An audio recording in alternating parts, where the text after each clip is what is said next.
My name's Amy Solomon. I'm with the Urban Institute with the Justice Policy Center. There we go. And this is the panel on effective community supervision strategies.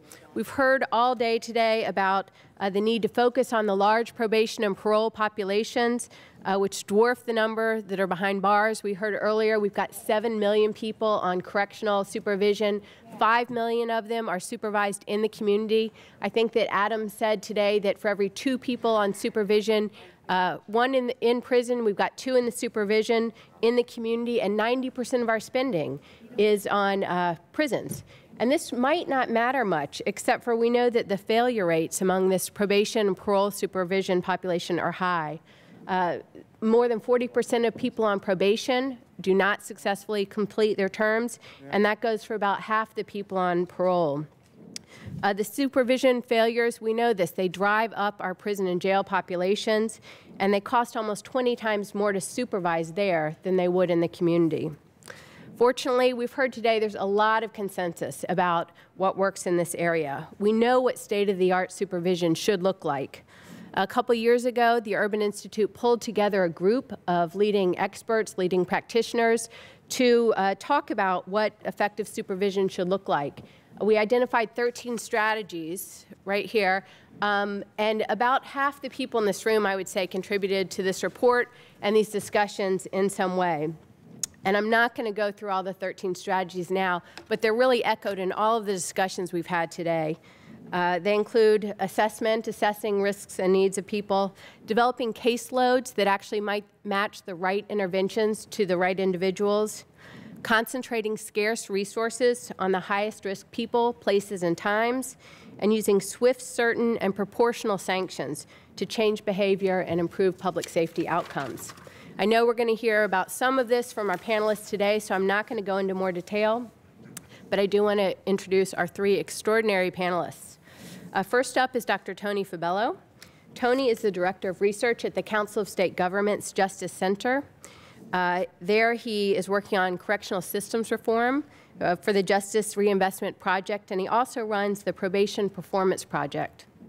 Tony was previously the Executive Director of the Texas Criminal Justice Policy Council, where he advised 5 Texas governors and 11 biennial Texas legislatures in developing criminal and juvenile policies. Tony's won numerous awards and accomplishments ranging from improving indigent defense systems to advancing criminal justice statistics in the states. And today, Tony's going to present a model of effective supervision drawing on probation in Texas counties.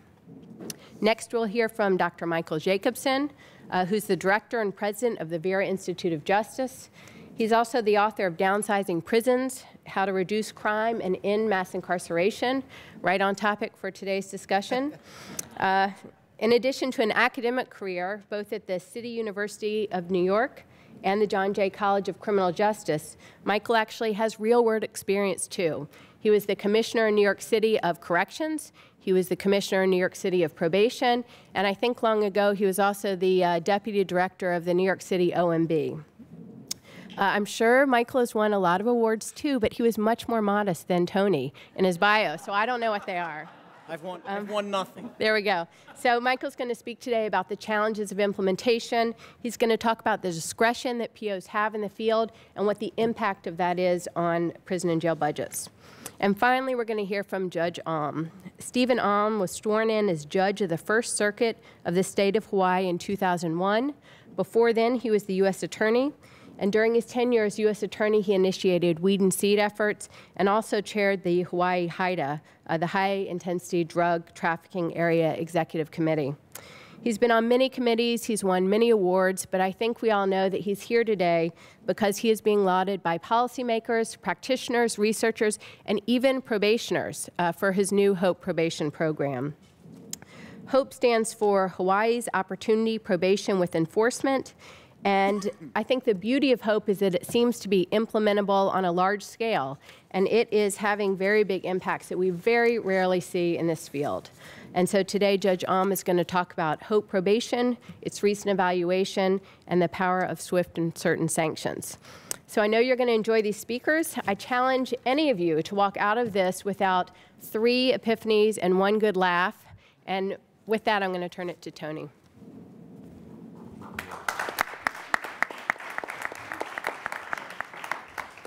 yes. Let me, I guess my job is to conceptualize all this knowledge of these very smart people that we have had today and the smart people that follow.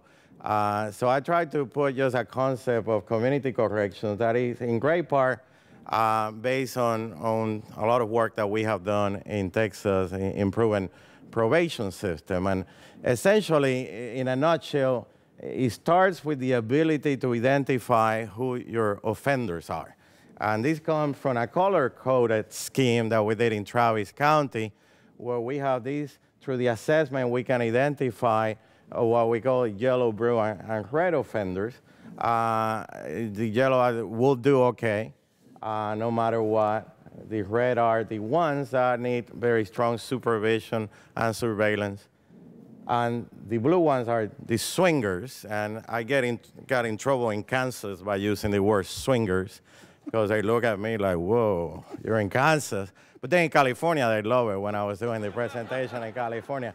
So I use different words that I got from Judge Chalin, I think, from Minnesota, who wrote a book on this in a very humorous book.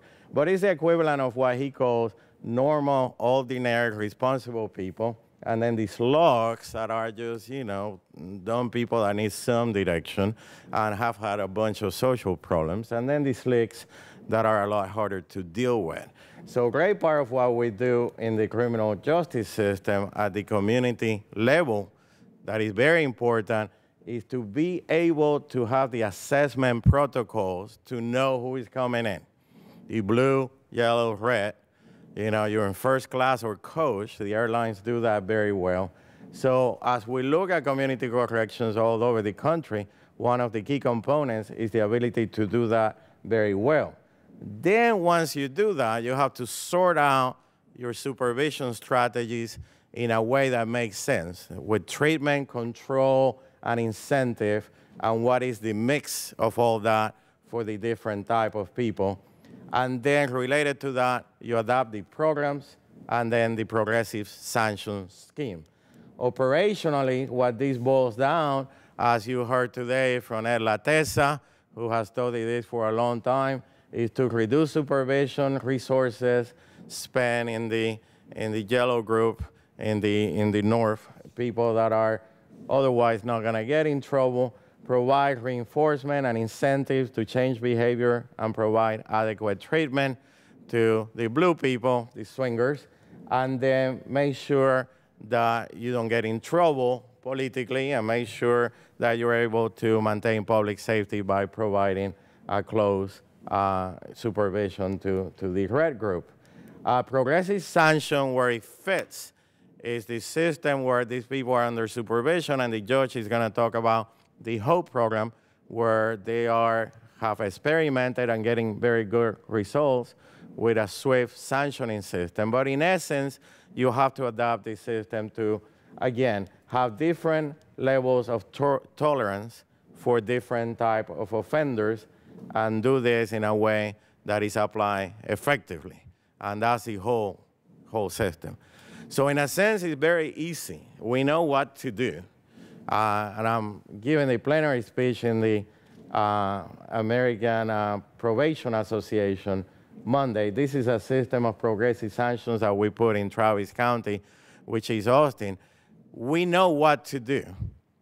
We have the knowledge to do it, but implementing this well is the challenge that we face everywhere we go. And I give you an example of a place where we have implemented this very, very well, which is Travis County, Austin, Texas. We spent 3 years working in a model there of evidence-based practices for the whole department that include all these components of good assessment, supervision strategies, progressive sanctions. It's very unique in a sense because Travis County has a long history of the judges not getting too involved with the probation system, having very progressive staff, very well-qualified director and so forth. And I just finished evaluating Vera County, which is San Antonio.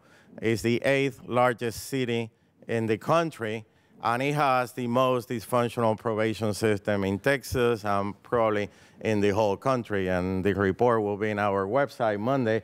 if you want to have fun seeing how I take this place and tear it apart in little pieces, because it's so bad that this thing gave me high blood pressure to be in it really did, like real high blood pressure, to be in an organization that can be so obviously dysfunctional and that need to improve, and that's what we're going to try to do in this place. But this is the percentage change in felony revocations between 2005 and 2008. And we don't have a lot of time. I can give you 100 charts of this, showing all the bad outcomes that we get in, including rearrest rates from a place like Vera County. 79% increase in revocation rates, while Travis County, 20% decrease. When you look at technical revocation, 79% increase. If you look at the raw numbers, it gives you an idea of what we're talking about. And so we have spent, the state has spent a lot of money in Vera County subsidizing a very ineffective system and have gotten nothing out of it in terms of reincarceration reduction. On the other hand, you see when you have a good model, what can happen in terms of reducing revocations. And probation is the linchpin, I think, of justice reinvestment. Most of the people are on probation. When we go to these states, and we're doing justice reinvestment, the key to one critical key is to put more people on probation, divert them from prison, have good resources and allocation of models at the local level. This is a big challenge then. So how we generate savings by reducing incarceration costs and then dedicate it to probation, that whole justice reinvestment, or one piece of justice reinvestment, and then how we replicate these type of models.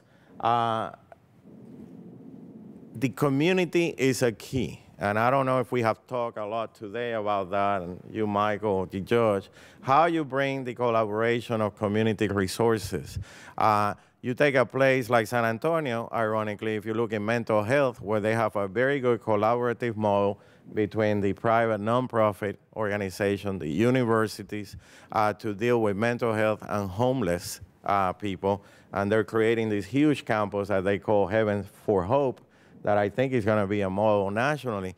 And the leadership in that area have been able to integrate all those resources to support what is happening in mental health.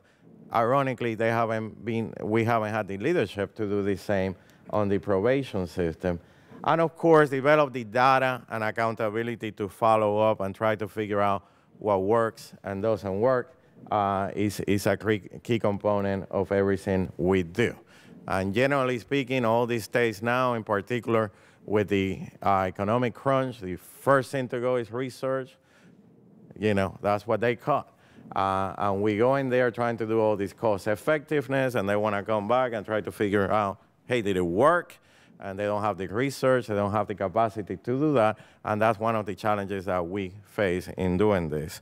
So just to frame it again, probation and community corrections, critical component of justice reinvestment. We know what to do. It is very hard to do. And there's some dynamics there that we have to address and improve. And I think the judge is going to talk about that, and Michael.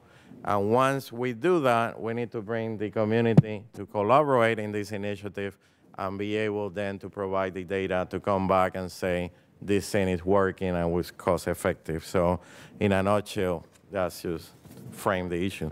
So anyway, thank you. And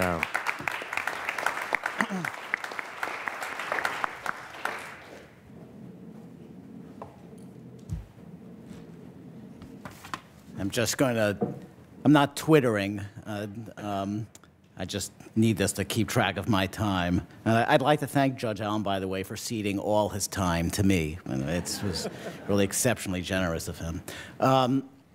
So I'm going to talk a little, I'm going to step back for a little bit, taking off a couple of things Tony said and talk about sort of strategies for reforming, especially the sort of parole and probation systems, and things to sort of think about in addition to a lot of the substantive things you've heard here in terms of programs at work and research that's been done, and I think Tony and everyone else is right. In a lot of ways, probation and parole, especially, are sort of key parts of the system if we're ever going to reform our system of punishment and deal with issues of mass incarceration. Because we're not just talking about sort of programs and research. We're talking about using those things, taking them up to scale, and making a huge difference. And obviously that has eluded us over the last 40 years. Incarceration continues to grow. Rates have slowed. That's a nice thing in the last couple of years. It shouldn't give us that much comfort because the baseline,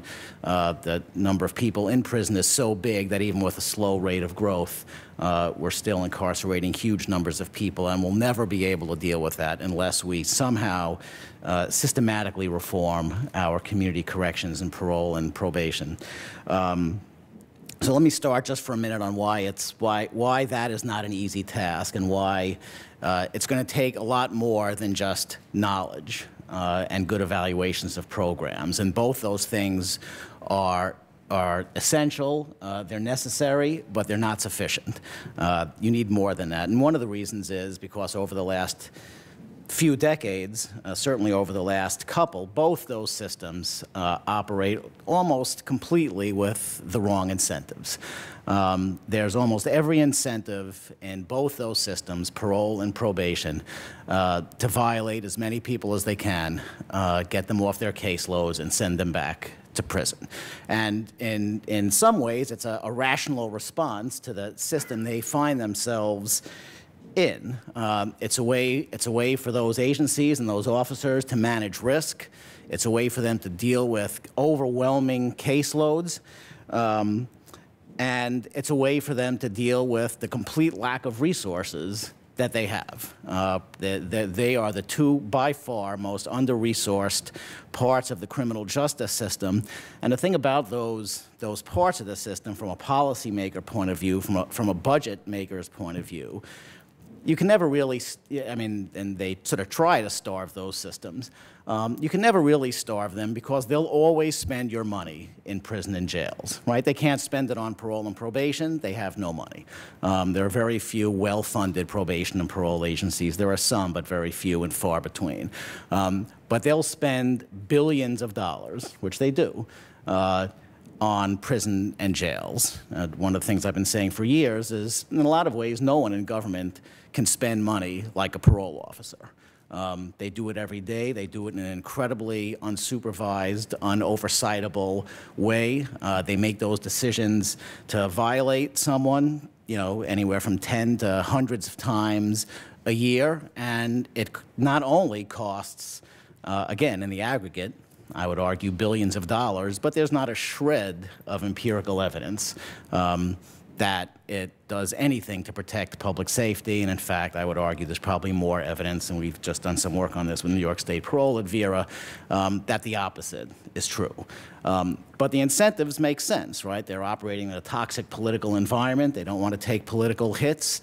And, you know, we talk to probation and parole officers all the time, and they, you know, I ran a probation agency. They do God's work. It's an incredibly difficult, high-stress job, and they'll all say some version of, you know, if you give me these huge caseloads, none of these agencies have enough money to sort of deal with all the sort of criminogenic needs of the people they serve, but they all have enough money to catch people violating, right? And, I mean, just to be clear, everybody violates parole, and most people violate probation. Everybody violates parole. I don't know 90% of you, but if you were all on parole, most of you would be violating parole. And because, you know, when you do the match between who comes out of prison and what the standard conditions of parole are, it's a system set up for violation, right? You have to get a job or look for a job. You have to be drug-free. You have to have an address. You have to report. My favorite, you can't consort with known felons. And the list goes on. And so you match that list with the folks coming out of prison. Everyone violates parole. And all these agencies, they don't have enough money to actually do anything with the folks who are violating in terms of back-end sanctions or other programs or halfway houses or the variety of therapeutic programs they need, but they all have enough money to catch people violating parole because it's easy, it's cheap, the technology exists, drug testing, curfew checks, it's easy. And so those systems, in some ways, have been set up to catch people and send them back. And in some ways, it makes sense. And parole officers will tell me, and probation officers all the time, if I know someone's violating, if you put me in the position that I either have to ignore it or I have to jump to the most expensive, most punitive sanction that I have, which is prison, I'm putting them in prison. And in fact, a lot of you would put them in prison too. They'll say, I could do 100 other things. And you've heard about some, you'll hear about others, but I need some options, right? And if you don't give me options, don't expect me to do anything, right? So the whole incentive structure of the way those community corrections agencies operate, if we're going to make sort of systematic, scaled up change, have to have more than just knowledge and programs, which again are hugely important, but they're just not enough. And any sort of program for reform, right, has to be accompanied by not just the substance of what you're going to do, whether you're going to pick 10 things from Steve Osa's list or replicate Project Hope or do any one of a number of things that have an evidence-based. It also has to be accompanied by a political and fiscal strategy, right? Because you can't just rely on knowledge. You're talking about a field of corrections, which has completely ignored knowledge for 4 decades, right? There's been no relationship between what we know and what we do in corrections. We do exactly the opposite of what we know, right? So, I mean, the nice thing about this, not just the conference, but the sort of historical moment that we're in is we talk a lot now about evidence-based and doing work that's based on evidence, and all the speakers this morning said there's an emerging bipartisan consensus that we have to deal with these issues, and that's fabulous. It's really in some ways the first time in years that we've ever talked about using evidence, much less sort of ignoring or doing the opposite of what the evidence is. But it's not enough. This is still a very difficult political field to operate in, and to really force change, especially in community corrections, especially to deal with to change those incentives, requires not just programs, not just knowledge, but as I said, a sort of political strategy. And a fiscal strategy, because you need to change the culture of these organizations. You need committed leadership, but you also need resources. And as people say again and again, you need reinvestment. And Tony is right. I think in a lot of ways, these agencies are the key to a lot of the reinvestment potential, either because as people get diverted or don't go back to prison or jail. A lot of them are going to keep staying on or growing on probation and parole. And probation and parole are also in a place where they can have a huge impact, right? I think Amy and others have said, right, in a lot of states, these agencies are the drivers of the size of the prison system, right? California is the poster child for this, sending back almost 80,000 parolees a year to prison, but nationally the rates are a third of all prison admissions are parole failures, largely almost all technical failures, and that doesn't count probation failures, right? So they feed the system. That's why you can never really starve those agencies of resources, because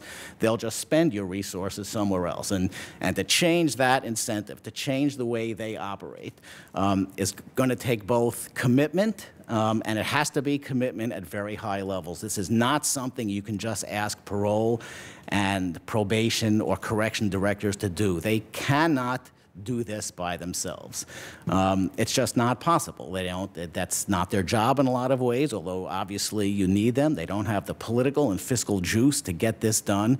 This requires a tremendous amount of leadership in you know, it's easy to say all three branches. In some states, you need all three branches. In some states, you need primarily the legislature and the governor, but you need something beyond the leadership of these organizations because of the because of the history and because of the incentives that are built into every sort of fiber of how those agencies operate and how they make decisions. And the emerging knowledge base we have is key to that, right? It's key. It won't change without it.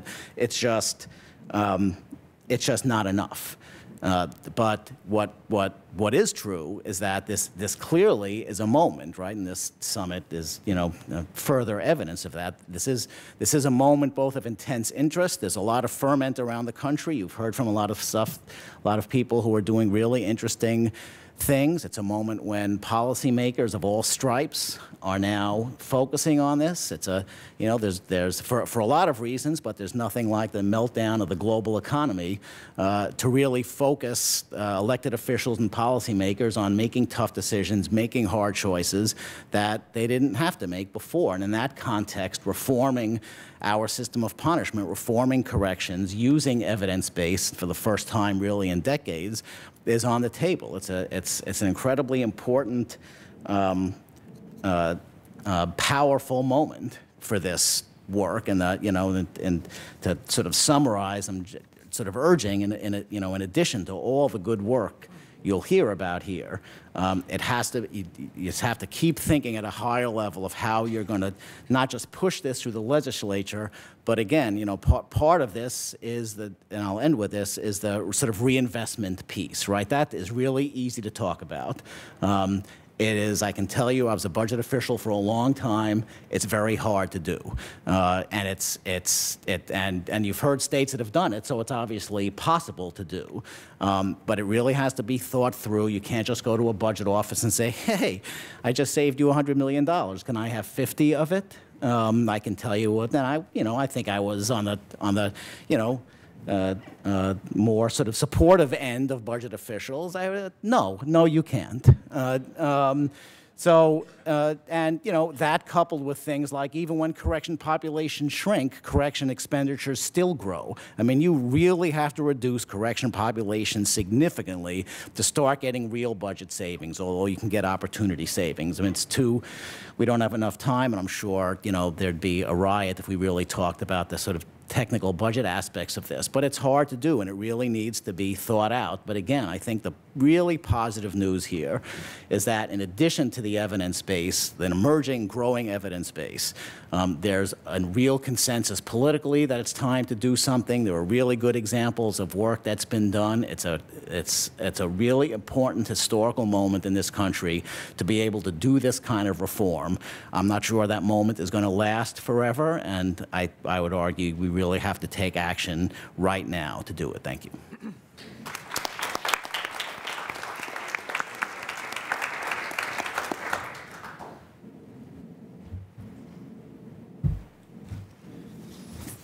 Good afternoon, everybody.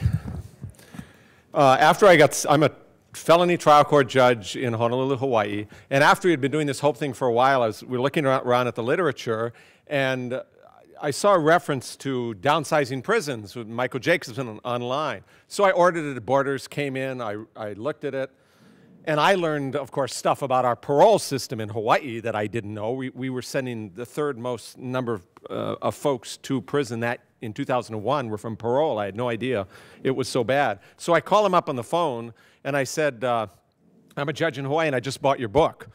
Long pause. You're the guy. My introduction to Mike Jacobson. Truly, we have a lot of really good people in probation. We have good probation officers. We have judges who care. It's the system that needs to work better. And, you know, as one of many people watching all these, pro football games, a lot of you may have seen these Bud Light commercials, the too light, too heavy. That is our probation system. As one judge said someplace, I can either send him to the beach or send him to prison. It's all or nothing, and that's because the probation officers and the judges don't have an intermediate thing they can do. So for example, assume I'm not a judge. Assume I'm a probation officer. And let's say Jake Horowitz went bad, you know. He's on probation. So he comes in to see me. He tests positive for methamphetamine. And I say, Jake, you tested positive for meth. What's going on? That's Randomized, buddies. Things got out of hand. Okay, you know that is a violation of your probation. It won't happen again. Okay. You did say that before, Jake. It's different. Okay. Okay. Okay, well, it better not, because if it keeps up, next year you could be back in front of Judge Alm and he might send you to prison for 5 years.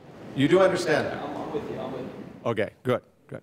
A month later, he comes, and that was knowing a month ahead of time when his PO appointment was. A month later, his PO appointment comes up. I'm looking at the clock. He doesn't show up.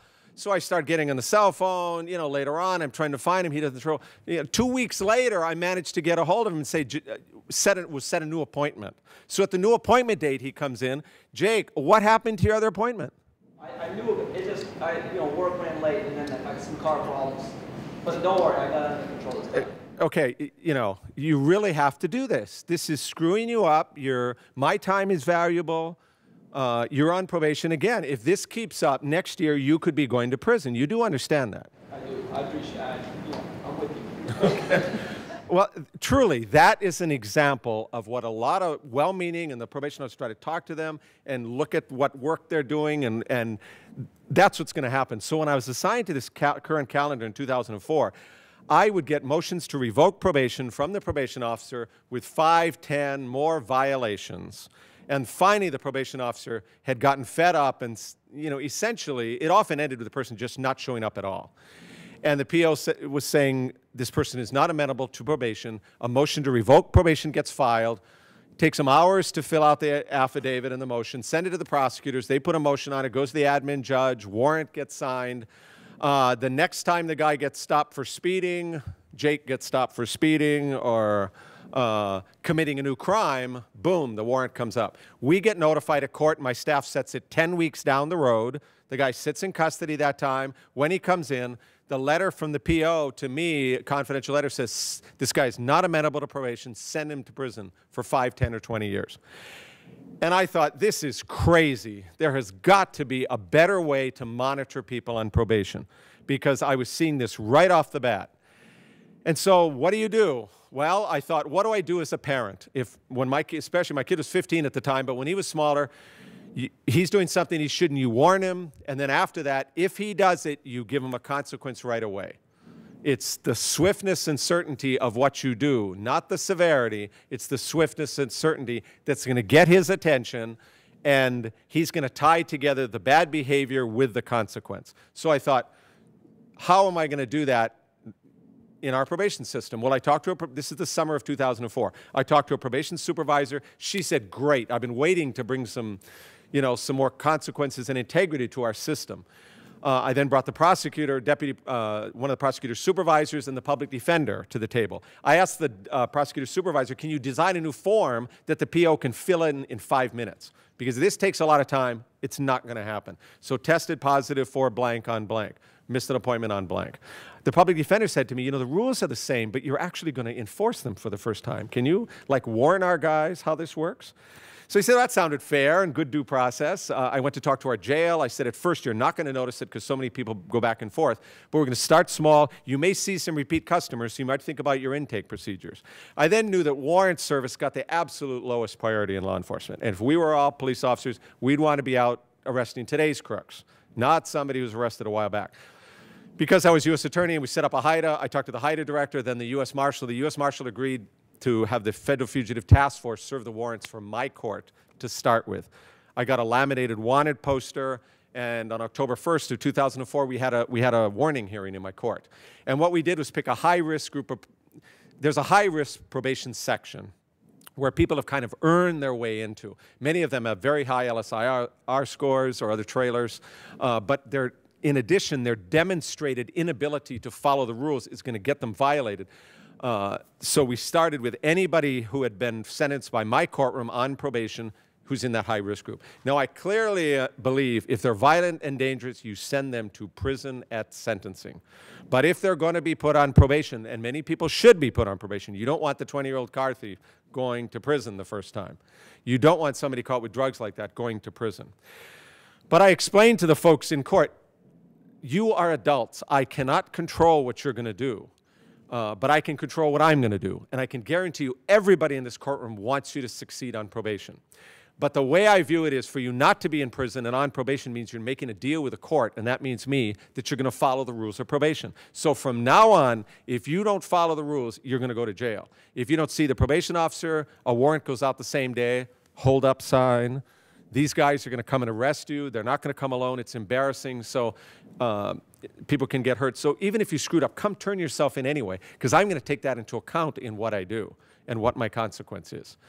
And if you don't come in for a drug test, and if you come in for a drug test and you test positive, you're going to be arrested on the spot. But if you don't come in, Mr. So-and-so, what do you think I'm going to assume? That I'm dirty? Exactly. We want you to succeed on probation. But you know it's human nature. If somebody's looking over your shoulder, you're going to behave differently. I do that. I guarantee you everybody in this courtroom does that. And we want you to succeed. But you've got to step up and do your part in this. So that's the way hope works. It's a very simple idea, but it's hard to put into practice. You've got to get all of these people working together in a collaborative nature. Due process is preserved. Prosecutors, public defenders are there every time. But because we're talking about one violation that happened a few days ago, and when they get arrested, we typically have the hearing 2 business days later.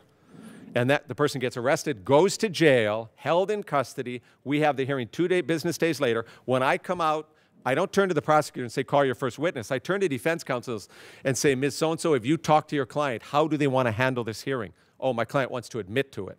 This is a culture of taking responsibility. I have had, I think, 5 or 6 contested hearings in 5.5 years. And it's because, A, we're talking about what just happened a few days ago. And also, they know they're not going to go to prison for 5 years. It's going to be a few days or a few weeks in jail. The first time, it may be credit for time served because they even, they tasted dirty, but they came in knowing they were going to test dirty. And they admitted it. Maybe after they took the $5 dipstick, yeah, I smoked ice. But they get taken into custody. We have a hearing a few business days later. So it's the swiftness and certainty. And I think the writer in that New York Times piece really picked up on the fact that, as I said, this wasn't my goal from the beginning, but we've discovered the reason this works in large part is because the offenders believe it's fair. They're told what not to do, they do it, they get a consequence, but it's a proportionate consequence.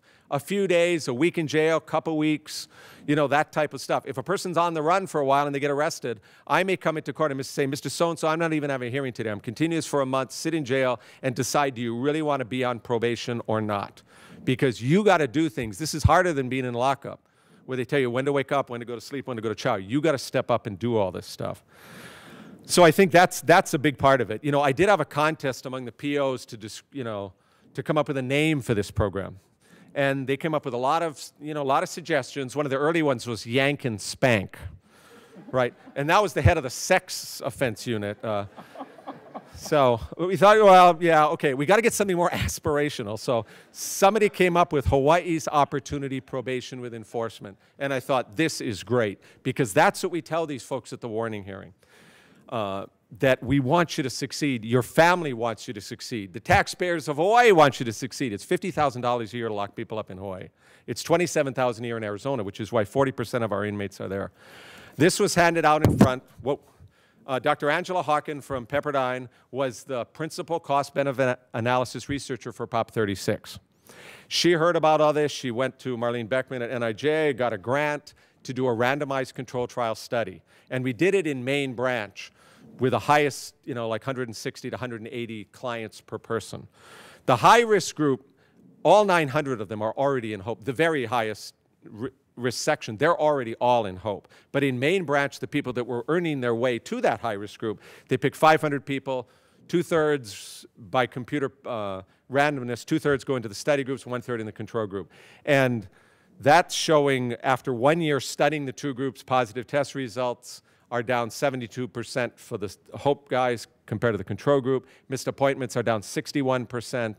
Revocations of probation, 53%.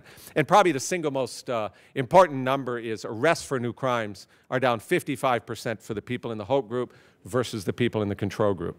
Dr. Hawken looked at days actually served or sentenced to, and the Hope people have 48% fewer days of incarceration than the control group. So we are trying to expand. We are going to expand further this spring. Nevada has looked at this. They actually started 3 weeks ago with their version. Here we go again. Their working title was Nope. And then they had a cooler heads prevailed, and it's open, opportunity probation with enforcement in Nevada. So it really is one of those things that I think it's for everybody on probation. We try to pick the highest risk folks, either by demonstrated failing or LSIR and other kind of assessment information. Every sex offender on Oahu, if they're not in prison, is now in Hope. Domestic violence offenders, a lot of folks with drug problems. It just depends. We have a good relationship with our drug court. We have some former folks who were in drug court who are in Hope. We are also trying a bunch of things in Hope, sending them to treatment. That works with some, doesn't work with others. And we have people, if they've been to a couple treatment programs, they're still testing positive, they get jail each time it's not working. We're kind of running out of options. I'm telling them either you go into one of our long-term 2-year programs or drug court or prison. And they're saying, let's try drug court. You know, and it works great because you've got a counselor, a case manager, clean and sober housing, 100 people trying to work together to solve this beast. And they've got, in the last several months, 30 people from Hope are now in drug court. It truly is this great alternative to prison. And so we're working really well. We started with 34 folks in Hope. We're up to 1,500, including 1,350 felons out of the 8,000 on Oahu. Because of these great results, I've got the Chief Justice on board, the administrative judge. Most of my cases have been trial cases have been reassigned. I've kept 6 or 7 jury trials just to keep my sanity. And I'm going to put another 1,500 folks into Hope and hopefully get up to 3,000 by this summer. So I think we have a chance to change the way community corrections is done in this country. What you're doing here is part of it. I'm thrilled to be a part of it. Thank you very much. Great. They're stunning results. Let's open it up for questions. If people can say their name and their affiliation, that would be great. Do you have a mic right here? So anyway, my question is about the use of probation, ideas around probation sanctions for misdemeanor cases. Because in Rhode Island, we have the 5th highest rate of probation in the country, 40% longer sentences, and about probation sentences, and about half that caseload is misdemeanor probation. So just kind of some perspectives on that, because one of my concerns is that we're creating a system where we're putting people on probation for misdemeanors and then incarcerating them for technical violations or misdemeanor offenses, actually going to prison when all they've been nonviolent misdemeanors in each case. And so I guess in those situations, one of the solutions that I would be interested in pursuing is, instead of reworking the sanctions in those cases, would be just to not use probation. And I know that there are some states where they have this, statutes create sentences called unconditional discharge. In New York, Connecticut, New Hampshire, they have that. So what do you think about that as an option? Well, we have about 200 domestic violence misdemeanors in Hope. And it's working the same way. Check. It's whatever the conditions of probation are, going to the domestic violence intervention classes, seeing their PO, if substance abuse is an issue. So we are just highlighting the folks we think are violent and the most dangerous. And I think if you identified the folks that perhaps the folks involved with assault, threatening, that type of stuff, then I think a program like this, it could be effective. Otherwise, I think for some of the cases, maybe they should just get fined or something else and be on their way, so you don't catch them doing something bad if they're not likely to. If they're violent or dangerous or other ones, then I think it may be appropriate. Question for you, Mike.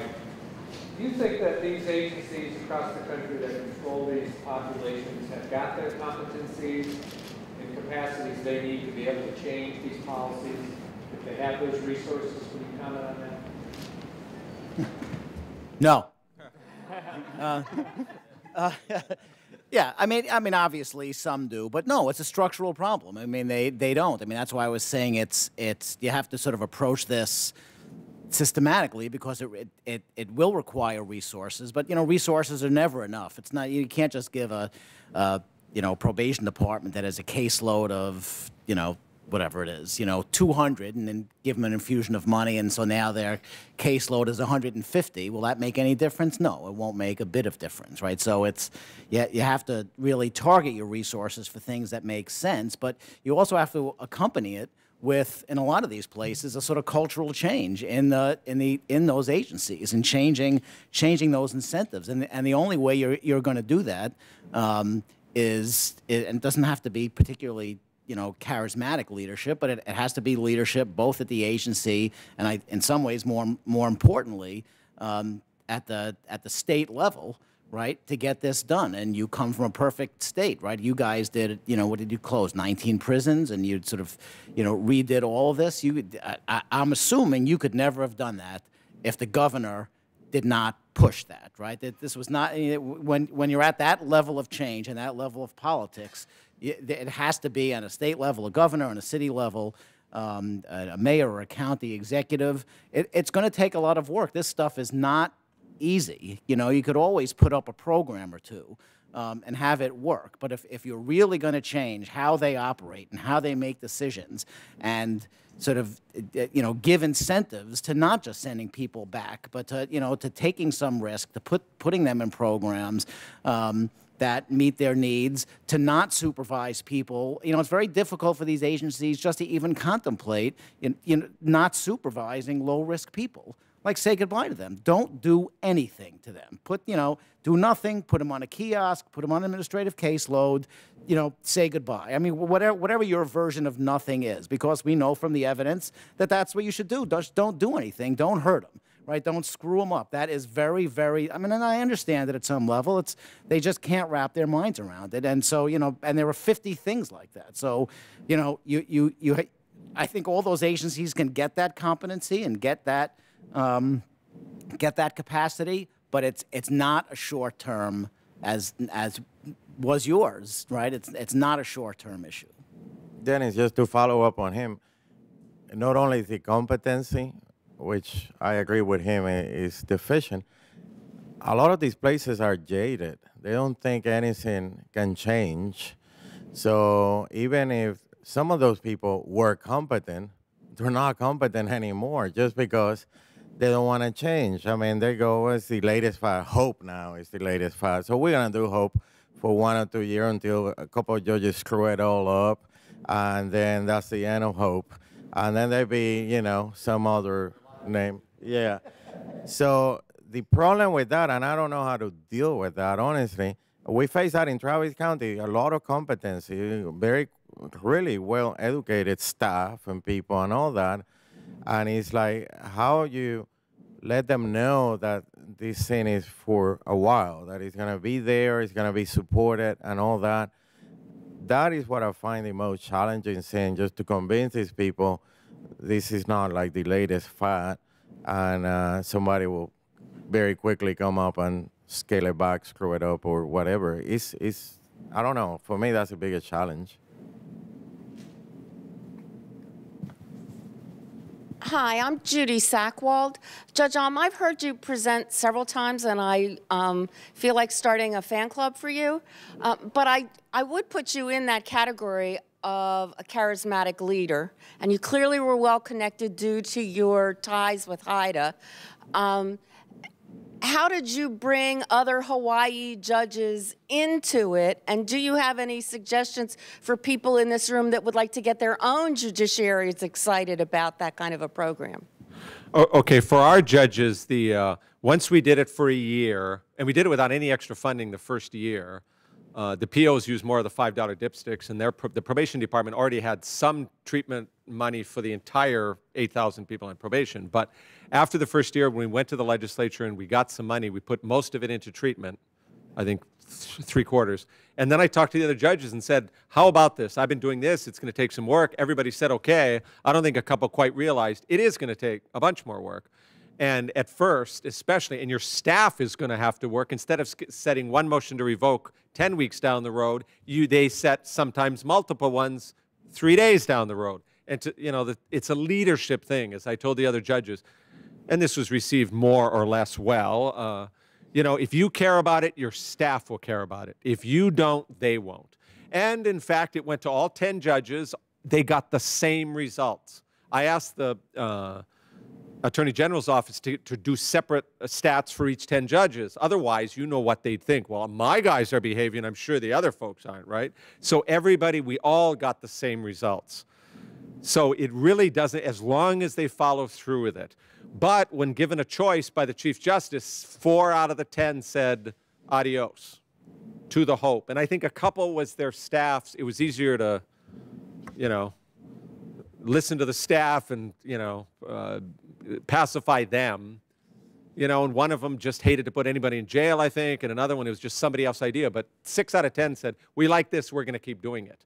So I think you are going to need somebody with a lot of energy. You're going to need leadership in whatever state is looking at it. Nevada started theirs 3 weeks ago, their version. We're going to go talk to some folks in Virginia tomorrow about it. And I think the best model is probably one judge in each jurisdiction, because that's the most likely. If you do it with a whole bunch, it creates more challenges. So I think it is possible, and and I do have certain things that I think have helped me along. Some of the time, you just have to push it, and you just got to say, we're going to do this, and force it. You just have to. But you're going to find people like that everywhere. I am convinced there are a whole bunch of judges across the country who would be good at getting this started, and all you need is one in each jurisdiction. Judge, we're almost out of time, but could you do this in a parole setting without a judge? I think totally. You could do it with a paroling authority, and maybe you could do rulemaking to only have one of them do it. You bring them in when they're going to get paroled, give them the same kind of warning. We want you to be successful, but you're going to have to call they have to call a drug test hotline every weekday morning. A color's going to come up at least once a week, sometimes 2 days in a row. If they come in, boom, they get arrested. This is it's doable. It is totally doable, and I think parole would be easy without all these pesky judges to worry about. Thanks. I think we're all done. Thanks. Thank you to the panelists.